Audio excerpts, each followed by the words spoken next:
जल का पात्र भरा हुआ रखा था नंदनार के यहाँ। सेठानी को मालूम पड़ा कि नौकर के कमरे में जल का पात्र भरा हुआ रखा, सुबह वो जल का पात्र लेकर जाएगा। पात्र को सेठानी ने ढोल दिया। सेठानी ने पात्र को ढोला। नंदनार को नहीं मालूम कि जिस पात्र में मैंने जल भर कर रखा था देवादिदेव महादेव को चढ़ाने के लिए, वो सेठानी ने ढोल दिया। नहीं मालूम। नंदनार एक बेलपत्र के वृक्ष के नीचे से बेलपत्र लेने के लिए गया। शाम का समय, रात्रि का समय, कहीं टूटा हुआ बेलपत्र भूमि पर भी पड़ा हुआ मिल गया। रात्रि को तो मैं बेलपत्र नहीं तोड़ सकता, पर पड़ा हुआ बेलपत्र भी अगर मुझे मिल गया मैं बाबा को चढ़ाऊंगा। खेत की चिंता नहीं, 40 एकड़ खेत अगर ये हाँकेगा तो जा पाएगा। उसको मालूम है 40 एकड़ खेत में अकेला हाँक नहीं सकता, क्योंकि बेल नहीं है। बेल की जगह मुझे हल में जुतना पड़ता है, तब तो हाँकेगा। अब कौन, तो उसको मालूम है जा नहीं सकता, पर बेलपत्र तो लाके रख सकता हूं। मेरा विश्वास कहता है मेरा बाबा यहीं आकर बेलपत्र ले जाएगा।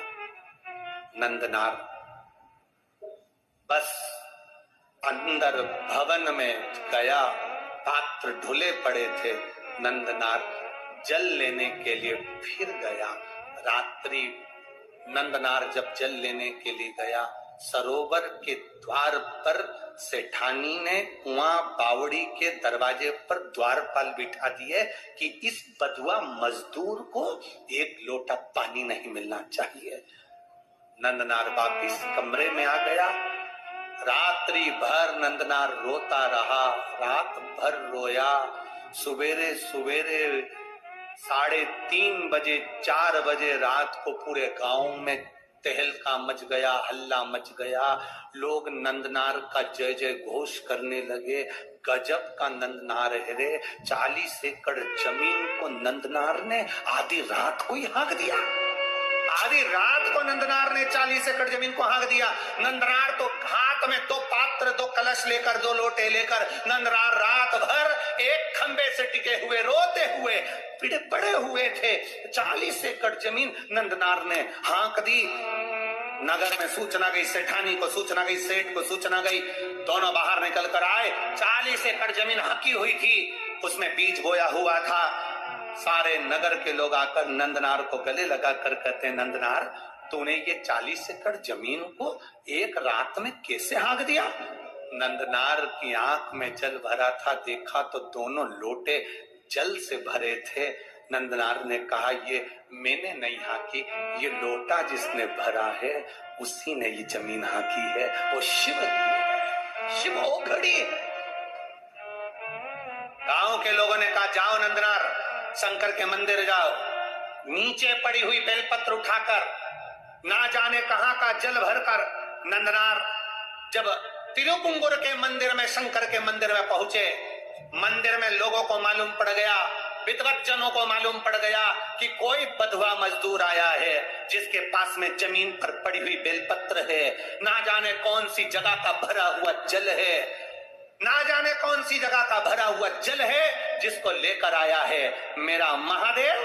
दुनिया के लोग कहते हैं जिस नदी का जल भर रहे हो वो पवित्र है कि नहीं। याद रखना, दिल में पवित्रता का भाव होगा तो जिस नदी का जल भरोगे वो गंगा जल हो जाएगा। तुम्हारा भाव शुद्ध होना चाहिए, तुम्हारा मन शुद्ध होना चाहिए। जिसकी निगाह में गंदगी भरी होती है, जिसकी दृष्टि में गंदगी भरी होती है, उसको चारों तरफ गंदा नजर आता है। और जिसके दिल में गंगा और पवित्रता भरी होती है, उसे साधारण सा खड्डे का जल भी गंगा जल बन जाता है, उसके लिए जल बनता है। महाराज वो जल विद्वज्जनों को लगा ना जाने कहां का जल भर कर लाया है, जमीन पर से उठाई हुई बेलपत्र लेकर आया है। उन्होंने शंकर भगवान के मंदिर के सामने जाकर सारे विद्वज्जन, सारे दर्शनार्थी सामने खड़े कर दिए कि वो आने वाले बधवा मजदूर को शंकर का दर्शन नहीं होना चाहिए। सामने था नंदी, सामने शिवालय, दरवाजे पर लोगों को खड़ा कर दिया। नंदनार ने मंदिर में पहुंचते से बाबा का दर्शन नहीं कर पाए। दर्शन नहीं करा तो नंदी से कहा, बाबा जी नंदी से नंदनार कह रहे हैं, बाबा जी मुझे भोले बाबा का दर्शन नहीं हुआ, बाबा जी दर्शन करना है। इतने में तो नंदी ने कृपा कर दी। तिरुपुंगुर के मंदिर में कुंटलो बड़ा नंदी पत्थर का, पाषाण का।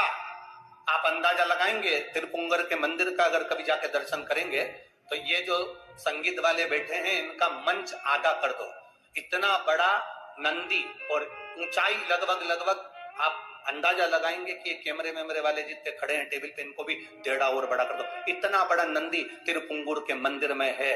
जब नंदनार ने कहा मुझे भोले का दर्शन नहीं हुआ, बेलपत्र कावड़ का जल लाया हूं, नंदी ने कहा चिंता मत करो, मैं सरक जाता हूं, मेरी जगह पर तुम खड़े हो जाओ, और नंदी हट गया।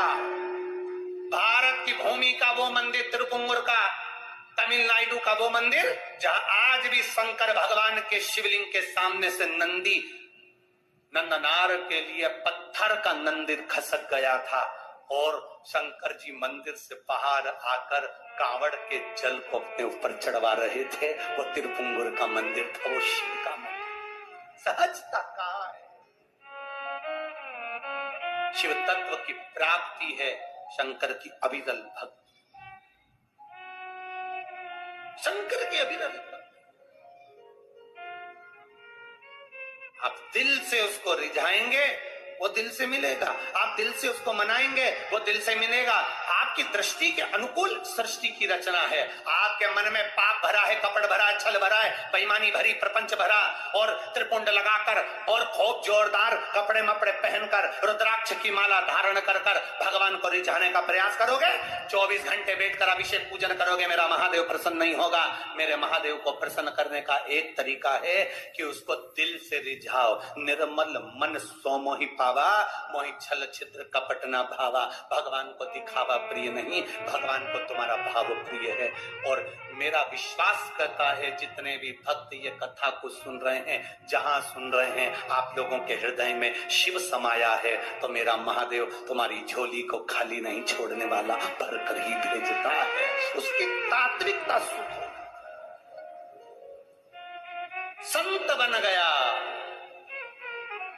नंदनार, संत बन गए। उसके बाद में उनको परिवार, कुटुंब, कबीला, कहाँ नौकर, कहाँ चाकर, किसी से मतलब नहीं। 2 लोटा जल सावन के महीने में दुनिया के लोग हंसते हैं, ये सियोर वाला महाराज तो हर कुछ करवाते रहता है। कई लोगों को बड़ी बड़ी विद्वत्ता में बैठकर बड़े बड़े विद्वान भी हमें अपशब्द कहने के लिए तैयार रहते हैं, इसमें तो अक्ल नहीं, सियोर वाले में तो लक्षण नहीं। कभी ऐसी बेलपत्र चढ़वा देगा, कभी मूंग का दाना चढ़वा देगा, कभी चावल चढ़वा देगा। आप दिल से उसको रिझाने का प्रयास करिएगा। दिल से 1 लोटा जल नहीं, सावन के महीने में 2 लोटा जल। अगर नंदनार की कथा सुने हो, त्रिजटा की कथा सुने हो, अभी तो आगे चरित्र, जरा कांवड़ के चरित्र सुनिए तो। राम जी, माता जानकी जी कांवड़ चढ़ाने जा रही हैं। मां जानकी स्वयं कांवड़ चढ़ाने गई, क्या जरूरत पड़ गई थी माता? उस जल के महत्व को पहचानो, सारी समस्या का हल 1 लोटा जल। और सावन के महीने में 2 लोटा जल। लोग हंसते हैं, कभी कनेर का फूल चढ़वा देता है महाराज, कभी दुर्वा चढ़ा देता है, कभी समी का पत्ता चढ़वा देता है महाराज। लोग बड़े बड़े आश्चर्य में पड़कर अपशब्द कहते, ताने देते हैं, बड़ी बड़ी पीठों पर बैठकर अपशब्द कहते हैं, निंदा करते हैं 24 घंटे। फिर भी हम निंदा सुनने को तैयार हैं। बस आपसे इतना सा निवेदन है कि मेरे महादेव की भक्ति मत छोड़ना, तो वो तुम्हें नहीं छोड़ने वाला। उसका स्मरण मत छोड़ना, वो तुम्हें नहीं छोड़ने वाला। जपते रहो पंचाक्षर मंत्र नमः शिवाय, जपते रहो षडाक्षर मंत्र ओम नमः शिवाय, जपते रहो श्री शिवाय नमस्तुभ्यम, जपते रहो राम नाम, जपते रहो कृष्ण नाम। तुम्हारे भीतर भगवान की अविरल भक्ति को प्रारब्ध से, आनंद से प्रवेश कराने का प्रयास करना, वो तुम्हारे भीतर बैठेगा, आएगा तुम्हारे भीतर, कर जाएगा।